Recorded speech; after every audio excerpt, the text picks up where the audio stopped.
जहां दूसरे नेता लोग टिप टॉप बनकर बहुत सारा पैसा खर्च करके लोगों के बीच में वोट मांगने जाते हैं, वहां एक नेता ऐसा है साहब जो फटे पुराने कपड़े पहन रहा है। जी हां, सही सुन रहे हैं आप।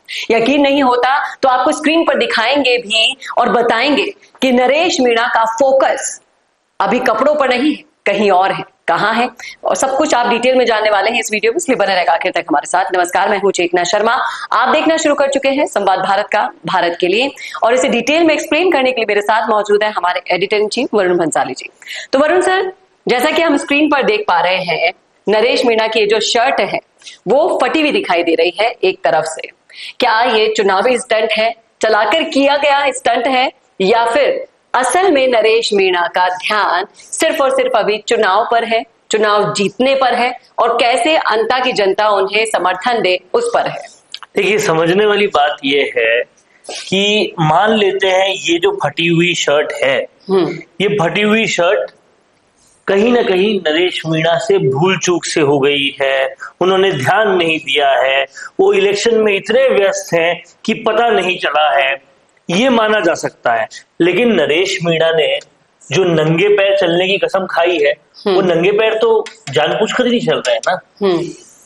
तो मतलब इलेक्शन जीतने के लिए फटी हुई शर्ट, नंगे पैर चलना और ये जो सारे काम कर रहे हैं, क्या इसे आपने पहली बार देखा है? नहीं, इससे इन सारे स्टंट को आपने पहले भी देखा है। आपने देखा है ये अरविंद केजरीवाल के साथ दिल्ली में, याद कीजिए। इसके बाद में, इससे पहले आपने बाबूलाल खराड़ी भाजपा में भी ये चीज देखी है। तो कहने का मतलब ये है, अरविंद केजरीवाल ने फटी हुई शर्ट पहनी, बड़ी शर्ट्स पहनी, वैगनआर कार ली और बताया ये कि मैं जिंदगी भर यही कार रखूंगा, कोई सरकारी बंगला नहीं लूंगा। फिर पद आया तो शीश महल बना दिया, पद आया तो शानदार गाड़ियां हो गई। लोग जो है आज सोशल मीडिया के जमाने में वो सारी चीजें देख चुके हैं। उसके बाद वापस यही चीज करना कितना ज्यादा कारगर साबित होगी, ये बताना बहुत मुश्किल है। लेकिन अभी भी आपने जैसे कि बताया कि अरविंद केजरीवाल कर चुके हैं और आपके समर्थन के बाद ही ये तस्वीरें भी सामने आई है, तो क्या लगता है कहीं ना कहीं कोई सलाह दी गई है ऐसा करने की? देखिए, समझने वाली बात यह है कि राजनीतिक को क्या सोचना क्या होता है वो हमें समझना पड़ेगा। राजनीतिक सबसे पहले सोचते हैं ये जो जनता गरीब है, वो गरीब जनता को हम किस तरह से इन्फ्लुएंस करें जी। वो गरीब जनता को हम कैसे भी बताएं कि हम उनके सबसे बड़े हितैषी हैं। क्या उसके लिए हम चप्पल त्याग दें? क्या उसके लिए हम शर्ट फटी पहन ले?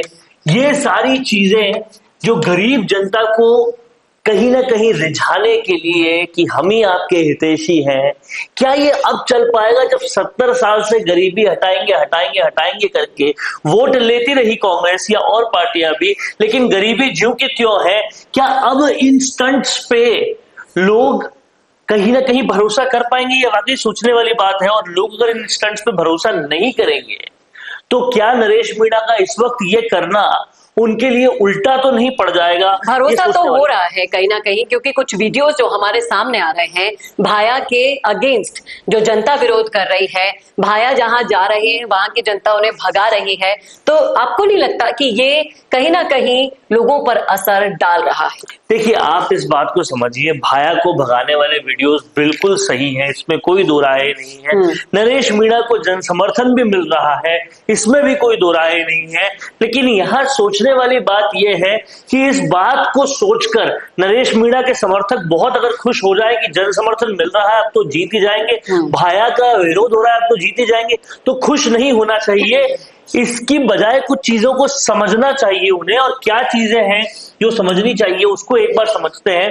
नरेश प्रमोद जैन भाया जो है वो यहां से 2 बार विधायक रह चुके हैं। जब 2 बार विधायक रह चुके हैं तो उनके खिलाफ एंटी इनकम्बेंसी ऑलरेडी है, लोग उनका टेन्योर देख चुके हैं, तो वो जो एंटी इनकम्बेंसी है उसके वजह से विरोध तो होगा।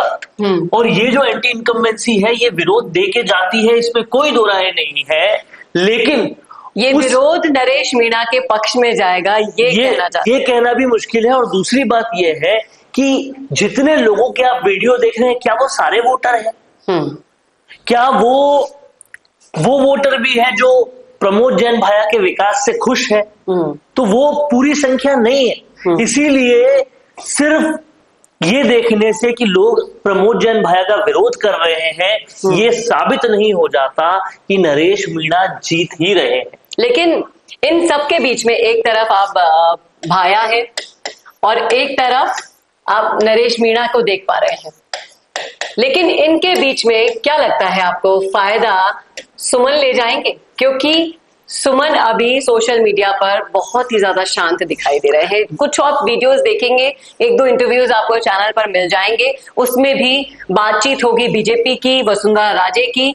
क्या कहते हैं आप कि कहीं ना कहीं इन दोनों के बीच में, जैसा कि आपने वो कहावत सुनी है कि दो बिल्लियां लड़ती रह जाएगी और रोटी बंदर ले जाता है बड़ी ही आसानी से, तो क्या ये कहानी यहाँ रिपीट होगी? देखिए, समझने वाली बात ये है कि मोरपाल सुमन जो है उनको बहुत हल्के में लिया जा रहा है, और इतने हल्के में लिया जाना ना तो नरेश मीणा के लिए ठीक है और ना ही प्रमोद जैन भाया के लिए ठीक है। क्यों ये नहीं ठीक है, इस पर हम एक दूसरा वीडियो भी आपको चैनल पे मिलेगा, वो भी आप देखिएगा। लेकिन अगर संक्षिप्त में बात समझें तो देखिए, मोरपाल सुमन सत्ताधारी पार्टी के कैंडिडेट है, उस पार्टी के कैंडिडेट है जिसकी स्टेट में और सेंटर में दोनों में सरकारें हैं। और समझने वाली बात यह है कि ये जो इलेक्शन है वो केवल और केवल सिर्फ और सिर्फ 2.5 साल के लिए ही सरकार बनाएगा, सिर्फ और सिर्फ 2.5 साल।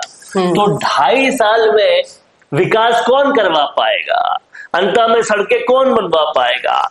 वो भी कैंडिडेट जिसकी सरकार केंद्र और स्टेट में दोनों में है, या फिर वो जो विपक्ष की भूमिका निभाएंगे, क्या ये बात जनता नहीं सोचेगी वोट डालने से पहले? ये बात भी समझनी पड़ेगी, और ये बात पूरी तरह से मोरपाल सुमन के पक्ष में जाती है, जिसको कोई भी नहीं देख रहा। ऐसी और भी क्या क्या बातें हैं जो मोरपाल सुमन के पक्ष में जा रही है, इसके लिए एक डिटेल्ड वीडियो हमने और बनाया है, वो वीडियो भी आप पूरा देखिएगा। लेकिन समझने वाली बात यह है कि नरेश मीणा भी ओवर कॉन्फिडेंट नहीं होने चाहिए और प्रमोद जैन भाया भी ओवर कॉन्फिडेंट नहीं होने चाहिए, क्योंकि हम जैसा आपको लगातार बताते रहते हैं, उस बात को आपको समझने की जरूरत है कि ये जो पूरा का पूरा चुनाव है, जब 2023 में हुआ था तो मात्र 6,000 वोटों के अंतर से भाया हार गए थे। बहुत ओवर कॉन्फिडेंट थे और फिर भी हार गए थे, और उनको हराने के पीछे छोटी छोटी पार्टियों के बहुत सारे कैंडिडेट जो 500, 1000, 2000 इन संख्या में वोट लाए थे, ये वोट मिलाकर भाया को उल्टे पड़ गए। वो अगर नहीं होते तो आराम से 6,000 प्लस वोट आके भाया जीत सकते थे।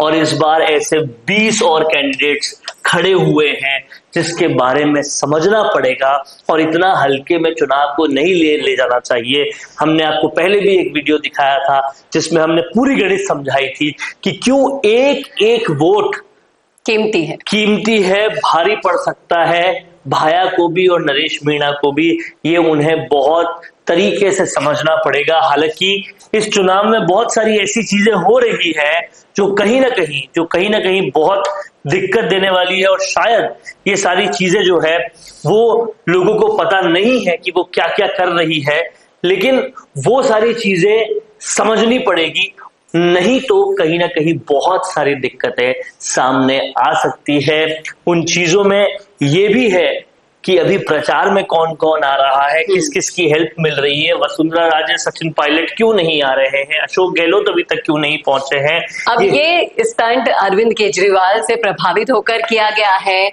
अनजाने में हुआ है, या जानबूझकर इसे करवाकर सोशल मीडिया पर प्रमोट किया जा रहा है, ये तो नरेश मीणा और उनके आईटी टीम की। आप ये भी समझेंगे कि प्रमोट कहाँ से हो रहा है। देखिए, अब ये प्रवीण फौजी जो है वो कर रहे हैं। प्रवीण फौजी कौन है? नरेश मीणा के समर्थक हैं। आप और भी लोगों को देखेंगे तो इसमें किसके कमेंट्स आ रहे हैं, कौन लोग इसको रीपोस्ट कर रहे हैं इस तरह की पोस्टों को, तो आपको समझ में आएगा कि कहीं ना कहीं ये नरेश मीणा के समर्थक लोग ही हैं जो ये सब कुछ कर रहे हैं। तो इस तरह के स्टंट्स बहुत ज्यादा फायदा नहीं देंगे, लेकिन जितने भी लोगों को इन्फ्लुएंस करें वो कहीं ना कहीं नरेश मीणा के पक्ष में जाएगा। आपका क्या विचार है इस बारे में, आप भी बताइएगा। कमेंट करके बताइएगा जरूर क्या सोचते हैं आप। इनमें से कई लोग ये कहते हैं कि आपको भैया ने पैसे दिए हैं तो आप नरेश मीणा के खिलाफ बोल रहे हैं। माफ कीजिएगा, सोशल मीडिया पर जो चलता है वो आपके सामने विश्लेषण के रूप में लाया जाता है, समझाया जाता है। जो भ्रामक होता है उसे भ्रामक करार दिया जाता है, और जो इस तरह की चीजें होती हैं उसका प्रमोशन ज्यादा ना हो उस पर फोकस किया जाता है। पैसों से आप मीडिया को नहीं खरीद सकते। ये संदेश आपको इस वीडियो के जरिए हम अभी देकर जाते हैं, और सत्य है, कड़वा जरूर लग सकता है कुछ लोगों को, लेकिन जो है आपके सामने है, जो दिखता है वही हम आपको दिखा रहे हैं। क्या कहते हैं आप, रखिएगा जरूर राय कमेंट बॉक्स में। कैसा लगा वीडियो बताना ना भूलेगा, और ऐसे वीडियोस के लिए देखते रहिए संवाद भारत के लिए। नमस्कार। भारत का सबसे तेजी से बढ़ता हुआ डिजिटल न्यूज चैनल, जिसका परिवार 4,17,000 लोगों से भी ज्यादा बढ़ रहा है, वो संवाद न्यूज चाहता है हर जिले और हर राज्य में मीडिया पार्टनर्स। तो अगर आप बनना चाहते हैं संवाद न्यूज के पार्टनर्स तो कांटेक्ट करें नीचे दिए गए नंबर्स पर। इसके अलावा अगर आप वीडियो एडिटर बनना चाहते हैं या फिर न्यूज इंडस्ट्री में बतौर इंटर्न सब सीखना चाहते हैं तो संवाद न्यूज के जयपुर हेड ऑफिस में काम करने के लिए संपर्क करें स्क्रीन पर दिए गए नंबर पर।